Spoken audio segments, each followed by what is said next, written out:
Oke, assalamualaikum warahmatullahi wabarakatuh. Ketemu lagi dengan saya Andri di channel 3F Ngobrol Santai. Oke, mantap mas bro. Seperti biasa, jangan lupa like, comment, and subscribe biar channel saya cepat mendapatkan views. Oke, terima kasih. Semoga cepat terima gaji. Mantap. Kali ini kita akan membahas tentang suatu hal sifatnya agak sedikit mungkin bisa dibilang mistis ya, tapi juga bisa ini menceritakan tentang kondisi sejarah yang ada di kota Tasikmalaya gitu kan. Oke. Kita akan mengungkap kisah mistis di Gedung Tua Engsun Tasikmalaya. Oke. Jadi emang Gedung Engsun ini merupakan gedung tua ya, komplek bekas pabrik sitrun atau asam sitrat ya, milik Engsun ya. Dengan luas sekitar 4 hektar. Wow, cukup luas gitu kan. Dan ini berada di pusat kota ya, ada di dekat Dadaha ya. Jadi ada di pusat keramaian Dadaha ya, di komplek Dadaha. Dan itu sangat terlihat jelas ya kalau kalian atau datang ke komplek Dadaha gitu kan. Oke. Dan Gedung Tua Engsun ini dibangun pada tahun 70-an ya, dan berhenti beroperasi sekitar tahun 80-an. Jadi beroperasinya cuma sekitar 5 atau 6 tahun ya. Dulu pabrik sitrun ini berhenti karena permasalahan terkait limbah katanya. Jadi di area gedung tersebut tidak ada saluran khusus untuk akses membuang limbahnya. Akhirnya masyarakat sekitar menjadi terasa terganggu mungkin ya oleh limbah tersebut, sehingga Engsun memutuskan untuk menghentikan pabriknya untuk beroperasi.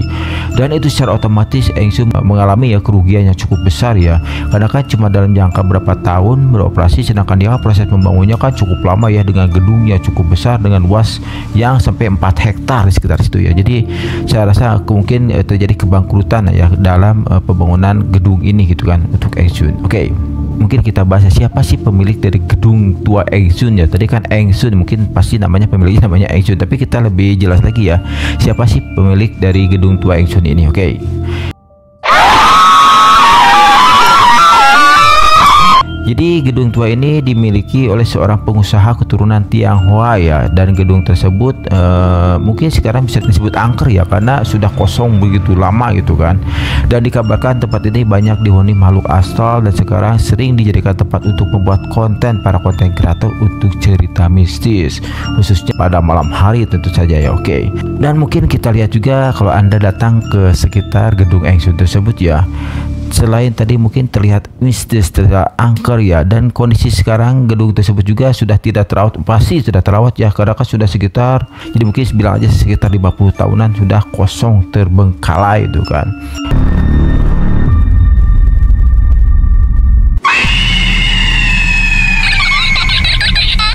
Dan beberapa tembok bangunan juga sekarang sudah dipenuhi oleh karya seni grafiti juga ya. Itu mungkin semacam kreativitas anak muda di sana kan, dari karena kan di Tasik emang susah ya untuk mencari semacam sarana prasarana untuk melakukan ya hobi untuk menggambar gitu kan, karena kan sifatnya grafiti ini pasti itu mereka melakukannya di tembok-tembok gitu kan.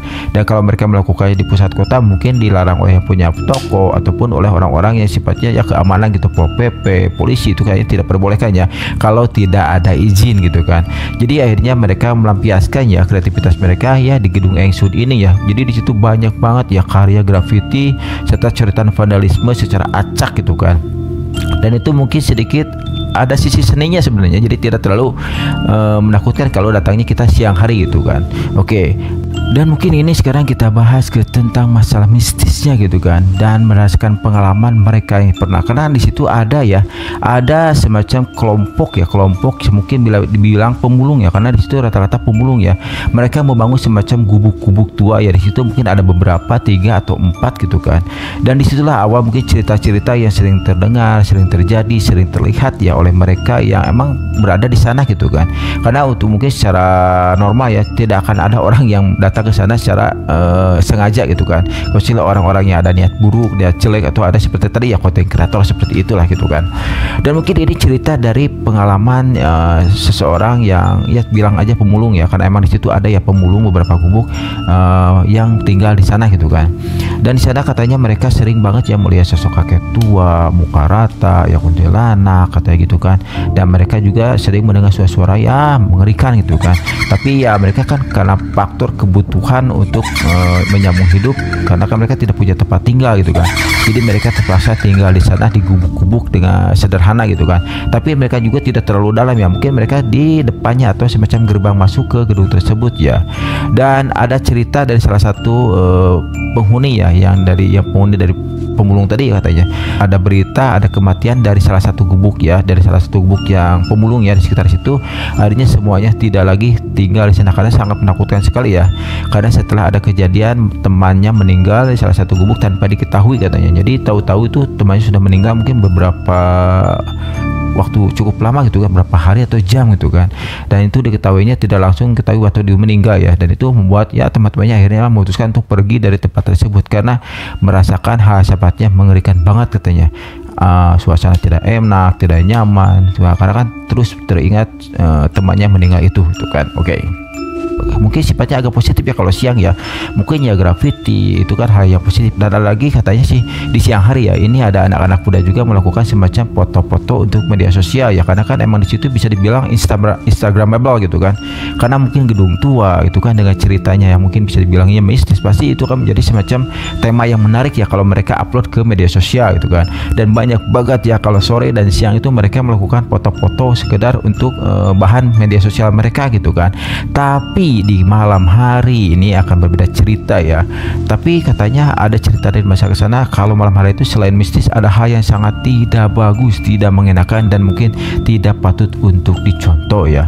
Jadi di malam hari itu tempat tersebut sering digunakan untuk minuman-minuman keras, mabuk-mabukan, tempat mesum ya gitu kan, orang yang pacaran itu kan. Justru buat mereka yang melakukan hal negatif kok tidak terasa takut gitu buat mereka ya. Mungkin kita tidak tahu ya apa yang mungkin sama-sama diganggu oleh setan gitu kan. Jadi setan merasa lah kenapa eta bacana berinya bebataran orang jadi ya, jadi hal seperti itu. Jadi mereka terkesan jadi nyaman ya, justru yang membuat mabuk-mabukan, mesum gitu kan, atau hal yang tidak bagus itu mereka justru merasa nyaman di sana gitu kan.